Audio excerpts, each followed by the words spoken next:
ಸಾಕು. ಈ ಮದ್ವೆ ಮೇಲೆ ನನಗೆ ನಂಬಿಕೆನೇ ಇಲ್ಲ ಅಂದ್ಲು. ಇದನ್ನ ಕೇಳಿಸ್ಕೊಂಡ ಅಕ್ಷತ್ ಮತ್ತು ಸೂರ್ಯಪ್ರಕಾಶ್ ಒಂದು ಕ್ಷಣ ಶಾಕ್ ಆದ್ರು. ಅಷ್ಟೊಂದು ಅಮಾಯಕಿಯಾಗಿದ್ದ ಐರಾಳಿಗೆ ಇಷ್ಟೊಂದು ಧೈರ್ಯ ಎಲ್ಲಿಂದ ಬಂತು ಅನ್ನೋದು ಅಕ್ಷತ್ಗೆ ಗೊತ್ತೇ ಆಗ್ಲಿಲ್ಲ.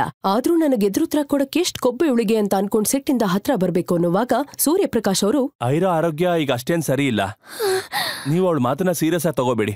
ಒಂದ್ ವೇಳೆ ಹುಟ್ಟ ಮಗುವಿಂದ ನಿಮ್ಗೆ ತೊಂದರೆ ಆಗತ್ತೆ ಅಂದ್ರೆ ಆ ಮಗುನ ಹುಟ್ಟಿದ ಕೂಡ್ಲೆ ಐರಾ ಇಂದ ನಾನು ಆ ಮಗುನ ಶಾಶ್ವತವಾಗಿ ದೂರ ಮಾಡ್ತೀನಿ.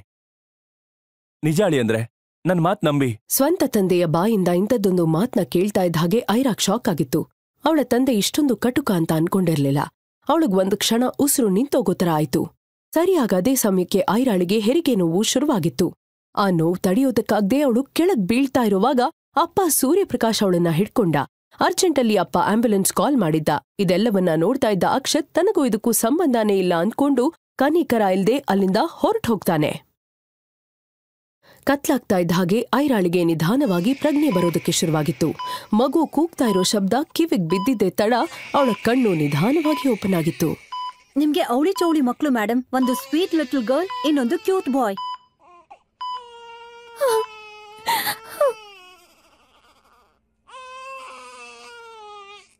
ದಂತದ ಗೊಂಬೆ ತರ ಇರೋ 2 ಮುದ್ದಾದ ಮಕ್ಳಿಗೆ ಐರಾ ಜನ್ಮ ಕೊಟ್ಟಿದ್ಲು. ಒಂದು ಗಂಡು, ಇನ್ನೊಂದು ಹೆಣ್ಣು.